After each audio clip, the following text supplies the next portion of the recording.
Ecclesiastes chapter 1. The words of the teacher, son of David, king in Jerusalem. Meaningless, meaningless, says the teacher. Utterly meaningless. Everything is meaningless. What do people gain from all their labors at which they toil under the sun? Generations come and generations go, but the earth remains forever. The sun rises and the sun sets and hurries back to where it rises. The wind blows to the south and turns to the north. Round and round it goes, ever returning on its course. All streams flow into the sea, yet the sea is never full. To the place the streams come from, there they return again. All things are wearisome, more than one can say. The eye never has enough of seeing, nor the ear its fill of hearing. What has been will be again. What has been done will be done again. There is nothing new under the sun. Is there anything of which one can say, "Look, this is something new"? It was here already long ago. It was here before our time. No one remembers the former generations, and even those yet to come will not be remembered by those who follow them. I, the teacher, was king over Israel in Jerusalem. I applied my mind to study and to explore by wisdom all that is done under the heavens. What a heavy burden God has laid on mankind. I have seen all the things that are done under the sun. All of them are meaningless, a chasing after the wind. What is crooked cannot be straightened. What is lacking cannot be counted. I said to myself, "Look, I have increased in wisdom more than anyone who has ruled over Jerusalem before me. I have experienced much of wisdom and knowledge." Then I applied myself to the understanding of wisdom, and also of madness and folly. But I learned that this, too, is a chasing after the wind. For with much wisdom comes much sorrow. The more knowledge, the more grief. Chapter 2. I said to myself, "Come now, I will test you with pleasure to find out what is good." But that also proved to be meaningless. Laughter, I said, is madness. And what does pleasure accomplish? I tried cheering myself with wine and embracing folly, my mind still guiding me with wisdom. I wanted to see what was good for people to do under the heavens during the few days of their lives. I undertook great projects. I built houses for myself and planted vineyards. I made gardens and parks and planted all kinds of fruit trees in them. I made reservoirs to water groves of flourishing trees. I bought male and female slaves and had other slaves who were born in my house. I also owned more herds and flocks than anyone in Jerusalem before me. I amassed silver and gold for myself, and the treasure of kings and provinces. I acquired male and female singers, and a harem as well, the delights of a man's heart. I became greater by far than anyone in Jerusalem before me. In all this, my wisdom stayed with me. I denied myself nothing my eyes desired. I refused my heart no pleasure. My heart took delight in all my labor, and this was the reward for all my toil. Yet when I surveyed all that my hands had done and what I had toiled to achieve, everything was meaningless, a chasing after the wind. Nothing was gained under the sun. Then I turned my thoughts to consider wisdom and also madness and folly. What more can the king's successor do than what has already been done? I saw that wisdom is better than folly, just as light is better than darkness. The wise have eyes in their heads, while the fool walks in the darkness. But I came to realize that the same fate overtakes them both. Then I said to myself, "The fate of the fool will overtake me also. What then do I gain by being wise?" I said to myself, "This too is meaningless. For the wise, like the fool, will not be long remembered. The days have already come when both have been forgotten. Like the fool, the wise too must die." So I hated life, because the work that is done under the sun was grievous to me. All of it is meaningless, a chasing after the wind. I hated all the things I had toiled for under the sun, because I must leave them to the one who comes after me. And who knows whether that person will be wise or foolish? Yet they will have control over all the fruit of my toil, into which I have poured my effort and skill under the sun. This too is meaningless. So my heart began to despair over all my toilsome labor under the sun. For a person may labor with wisdom, knowledge, and skill, and then they must leave all they own to another who has not toiled for it.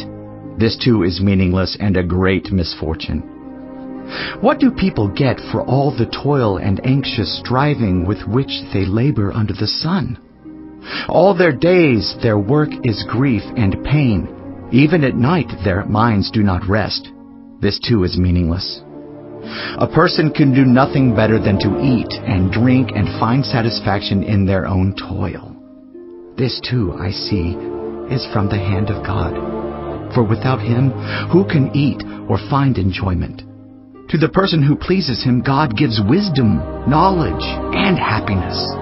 But to the sinner He gives the task of gathering and storing up wealth, to hand it over to the one who pleases God. This too is meaningless, a chasing after the wind. Chapter 3. There is a time for everything, and a season for every activity under the heavens. A time to be born, and a time to die. A time to plant, and a time to uproot. A time to kill, and a time to heal. A time to tear down, and a time to build. A time to weep, and a time to laugh. A time to mourn, and a time to dance. A time to scatter stones, and a time to gather them. A time to embrace, and a time to refrain from embracing. A time to search, and a time to give up. A time to keep, and a time to throw away. A time to tear, and a time to mend. A time to be silent, and a time to speak. A time to love, and a time to hate. A time for war, and a time for peace. What do workers gain from their toil? I have seen the burden God has laid on the human race.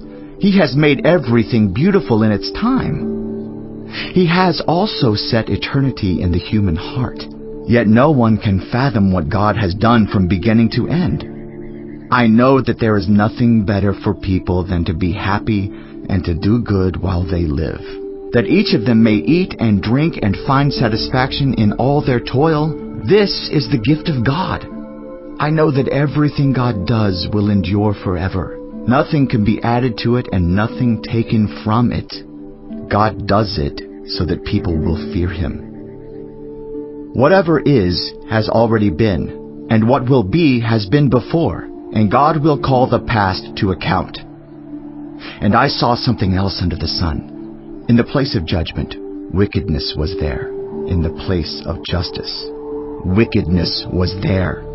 I said to myself, God will bring into judgment both the righteous and the wicked, for there will be a time for every activity, a time to judge every deed. I also said to myself, as for humans, God tests them so that they may see that they are like the animals. Surely the fate of human beings is like that of the animals. The same fate awaits them both. As one dies, so dies the other. All have the same breath. Humans have no advantage over animals. Everything is meaningless. All go to the same place. All come from dust, and to dust all return. Who knows if the human spirit rises upward, and if the spirit of the animal goes down into the earth? So I saw that there is nothing better for a person than to enjoy their work, because that is their lot. For who can bring them to see what will happen after them? Chapter 4. Again I looked and saw all the oppression that was taking place under the sun. I saw the tears of the oppressed, and they have no comforter. Power was on the side of their oppressors, and they have no comforter. And I declared that the dead, who had already died, are happier than the living who are still alive. But better than both is the one who has never been born, who has not seen the evil that is done under the sun. And I saw that all toil and all achievement spring from one person's envy of another. This too is meaningless, a chasing after the wind. Fools fold their hands and ruin themselves. Better one handful with tranquility than 2 handfuls with toil and chasing after the wind. Again I saw something meaningless under the sun. There was a man all alone. He had neither son nor brother. There was no end to his toil, yet his eyes were not content with his wealth.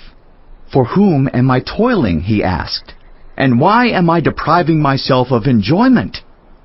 This too is meaningless, a miserable business. 2 are better than 1, because they have a good return for their labor.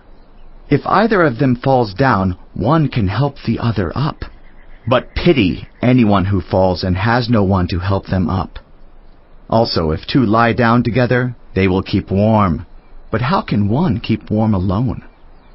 Though one may be overpowered, 2 can defend themselves. A cord of 3 strands is not quickly broken. Better a poor but wise youth than an old but foolish king who no longer knows how to heed a warning. The youth may have come from prison to the kingship, or he may have been born in poverty within his kingdom. I saw that all who lived and walked under the sun followed the youth, the king's successor. There was no end to all the people who were before them, but those who came later were not pleased with the successor. This too is meaningless, a chasing after the wind. Chapter 5.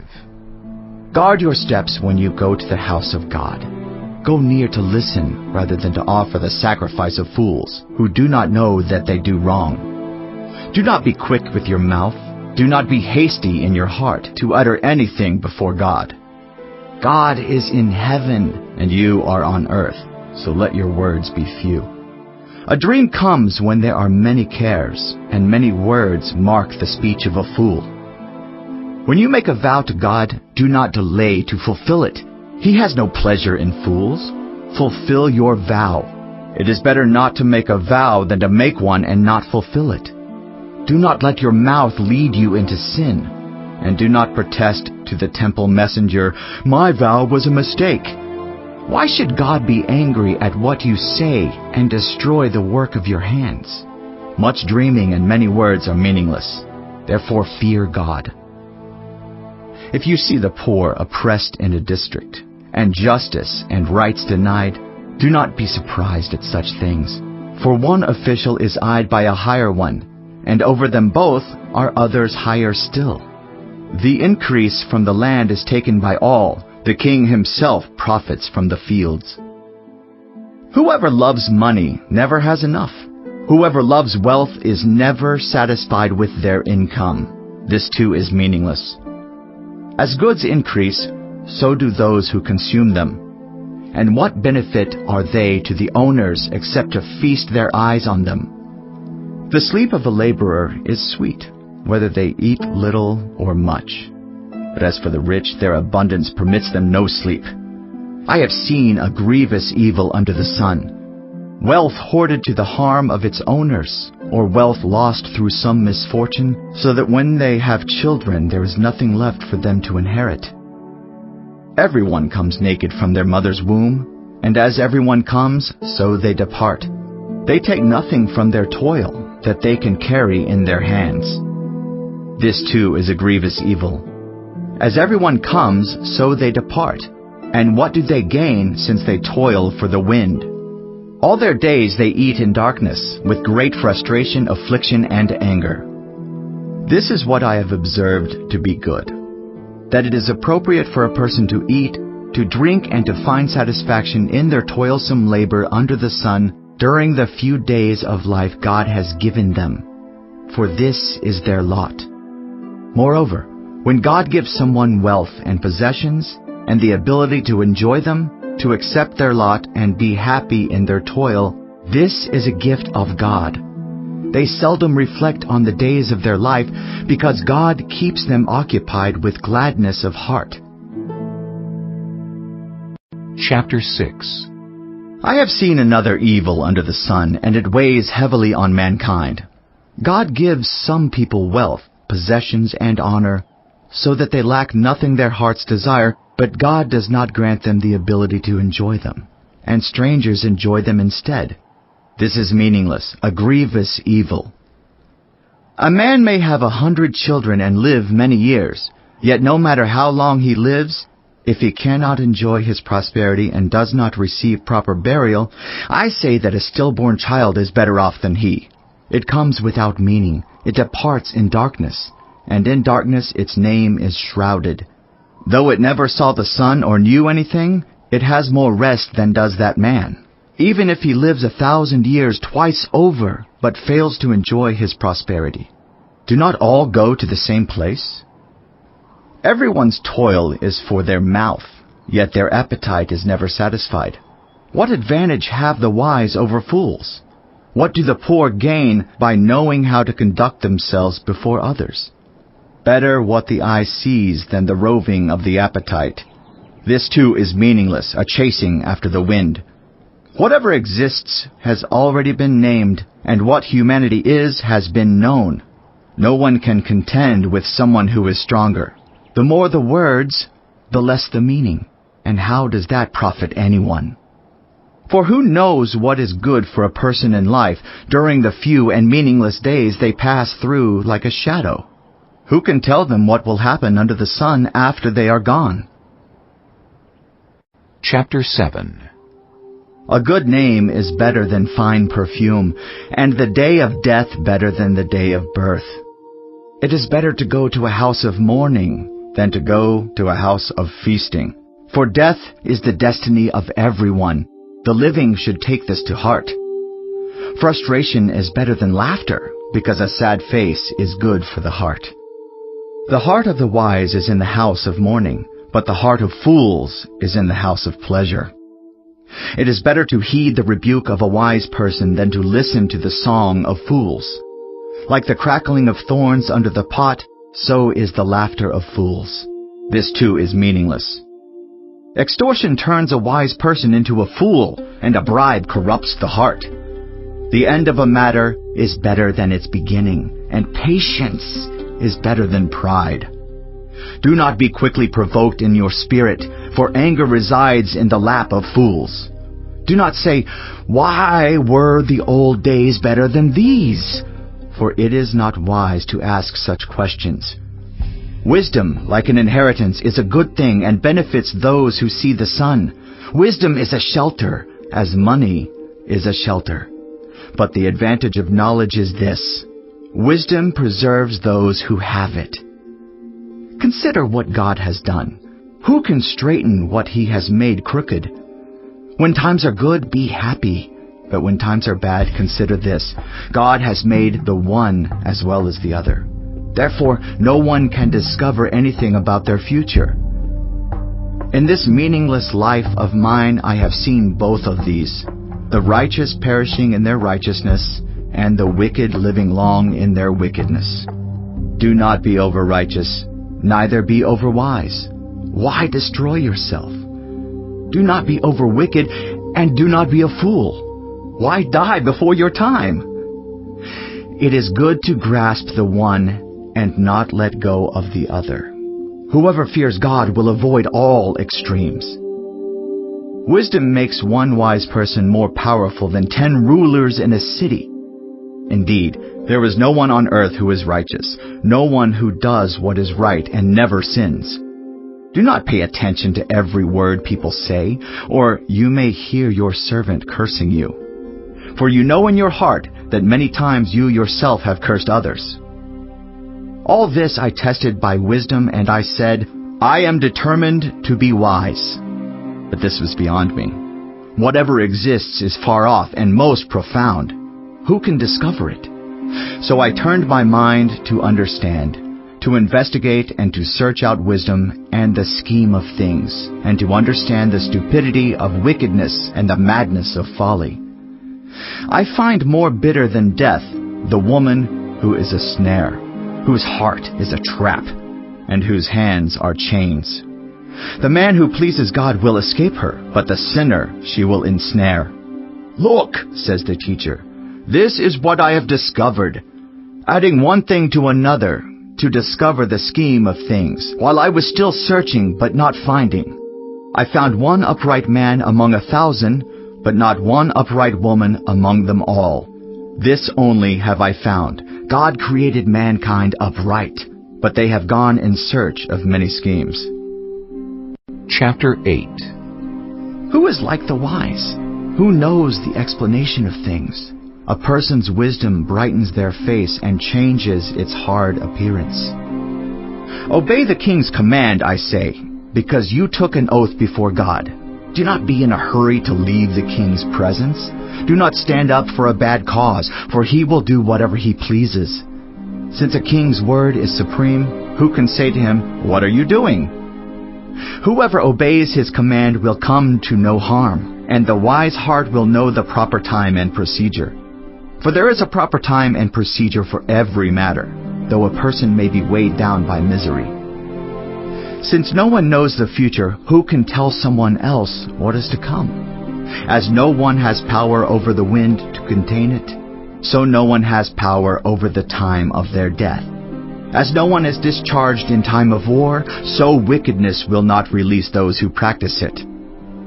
All this I saw as I applied my mind to everything done under the sun. There is a time when a man lords it over others to his own hurt. Then, too, I saw the wicked buried, those who used to come and go from the holy place and receive praise in the city where they did this. This too is meaningless. When the sentence for a crime is not quickly carried out, people's hearts are filled with schemes to do wrong. Although a wicked person who commits 100 crimes may live a long time, I know that it will go better with those who fear God, who are reverent before Him. Yet because the wicked do not fear God, it will not go well with them, and their days will not lengthen like a shadow. There is something else meaningless that occurs on earth: the righteous who get what the wicked deserve, and the wicked who get what the righteous deserve. This too, I say, is meaningless. So I commend the enjoyment of life, because there is nothing better for a person under the sun than to eat and drink and be glad. Then joy will accompany them in their toil all the days of the life God has given them under the sun. When I applied my mind to know wisdom and to observe the labor that is done on earth, people getting no sleep day or night, then I saw all that God has done. No one can comprehend what goes on under the sun. Despite all their efforts to search it out, no one can discover its meaning. Even if the wise claim they know, they cannot really comprehend it. Chapter 9. So I reflected on all this and concluded that the righteous and the wise and what they do are in God's hands, but no one knows whether love or hate awaits them. All share a common destiny: the righteous and the wicked, the good and the bad, the clean and the unclean, those who offer sacrifices and those who do not. As it is with the good, so with the sinful. As it is with those who take oaths, so with those who are afraid to take them. This is the evil in everything that happens under the sun. The same destiny overtakes all. The hearts of people, moreover, are full of evil, and there is madness in their hearts while they live, and afterward they join the dead. Anyone who is among the living has hope. Even a live dog is better off than a dead lion. For the living know that they will die, but the dead know nothing. They have no further reward, and even their name is forgotten. Their love, their hate, and their jealousy have long since vanished. Never again will they have a part in anything that happens under the sun. Go, eat your food with gladness, and drink your wine with a joyful heart, for God has already approved what you do. Always be clothed in white, and always anoint your head with oil. Enjoy life with your wife, whom you love, all the days of this meaningless life that God has given you under the sun, all your meaningless days. For this is your lot in life and in your toilsome labor under the sun. Whatever your hand finds to do, do it with all your might. For in the realm of the dead, where you are going, there is neither working, nor planning, nor knowledge, nor wisdom. I have seen something else under the sun. The race is not to the swift, or the battle to the strong, nor does food come to the wise, or wealth to the brilliant, or favor to the learned. But time and chance happen to them all. Moreover, no one knows when their hour will come. As fish are caught in a cruel net, or birds are taken in a snare, so people are trapped by evil times that fall unexpectedly upon them. I also saw under the sun this example of wisdom that greatly impressed me. There was once a small city with only a few people in it, and a powerful king came against it, surrounded it, and built huge siege works against it. Now there lived in that city a man poor but wise, and he saved the city by his wisdom. But nobody remembered that poor man. So I said, "Wisdom is better than strength." But the poor man's wisdom is despised, and his words are no longer heeded. The quiet words of the wise are more to be heeded than the shouts of a ruler of fools. Wisdom is better than weapons of war, but one sinner destroys much good. Chapter 10. As dead flies give perfume a bad smell, so a little folly outweighs wisdom and honor. The heart of the wise inclines to the right, but the heart of the fool to the left. Even as fools walk along the road, they lack sense, and show everyone how stupid they are. If a ruler's anger rises against you, do not leave your post. Calmness can lay great offenses to rest. There is an evil I have seen under the sun, the sort of error that arises from a ruler. Fools are put in many high positions, while the rich occupy the low ones. I have seen slaves on horseback, while princes go on foot like slaves. Whoever digs a pit may fall into it. Whoever breaks through a wall may be bitten by a snake. Whoever quarries stones may be injured by them. Whoever splits logs may be endangered by them. If the axe is dull and its edge unsharpened, more strength is needed, but skill will bring success. If a snake bites before it is charmed, the charmer receives no fee. Words from the mouth of the wise are gracious, but fools are consumed by their own lips. At the beginning their words are folly, at the end they are wicked madness, and fools multiply words. No one knows what is coming. Who can tell someone else what will happen after them? The toil of fools wearies them. They do not know the way to town. Woe to the land whose king was a servant and whose princes feast in the morning. Blessed is the land whose king is of noble birth and whose princes eat at a proper time, for strength and not for drunkenness. Through laziness the rafters sag. Because of idle hands the house leaks. A feast is made for laughter. Wine makes life merry, and money is the answer for everything.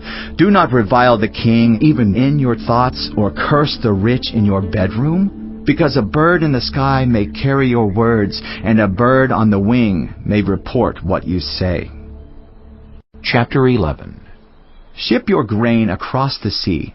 After many days you may receive a return. Invest in 7 ventures, yes, in 8.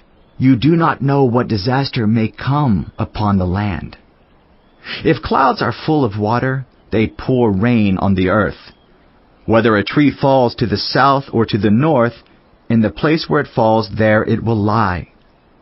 Whoever watches the wind will not plant. Whoever looks at the clouds will not reap.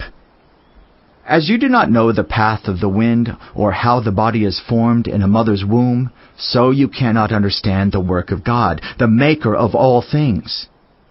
Sow your seed in the morning, and at evening let your hands not be idle. For you do not know which will succeed, whether this or that, or whether both will do equally well. Light is sweet, and it pleases the eyes to see the sun. However many years anyone may live, let them enjoy them all. But let them remember the days of darkness, for there will be many. Everything to come is meaningless. You who are young, be happy while you are young, and let your heart give you joy in the days of your youth. Follow the ways of your heart, and whatever your eyes see, But know that for all these things God will bring you into judgment. So then, banish anxiety from your heart and cast off the troubles of your body, for youth and vigor are meaningless.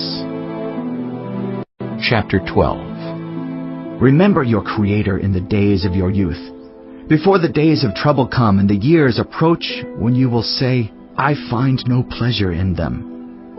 Before the sun and the light and the moon and the stars grow dark, and the clouds return after the rain, when the keepers of the house tremble, and the strong men stoop, when the grinders cease because they are few, and those looking through the windows grow dim, when the doors to the street are closed and the sound of grinding fades, when people rise up at the sound of birds, but all their songs grow faint, when people are afraid of heights and of dangers in the streets, when the almond tree blossoms and the grasshopper drags itself along and desire no longer is stirred.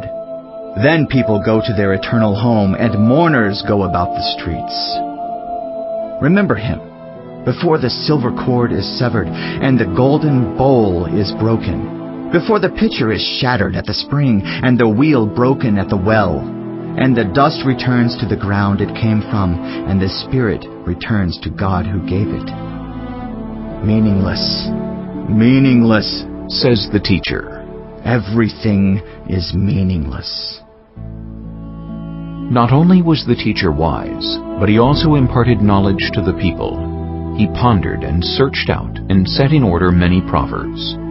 The teacher searched to find just the right words, and what he wrote was upright and true. The words of the wise are like goads, their collected sayings like firmly embedded nails, given by one shepherd. Be warned, my son, of anything in addition to them. Of making many books there is no end, and much study wearies the body. Now all has been heard. Here is the conclusion of the matter. Fear God and keep His commandments, for this is the duty of all mankind. For God will bring every deed into judgment, including every hidden thing, whether it is good or evil.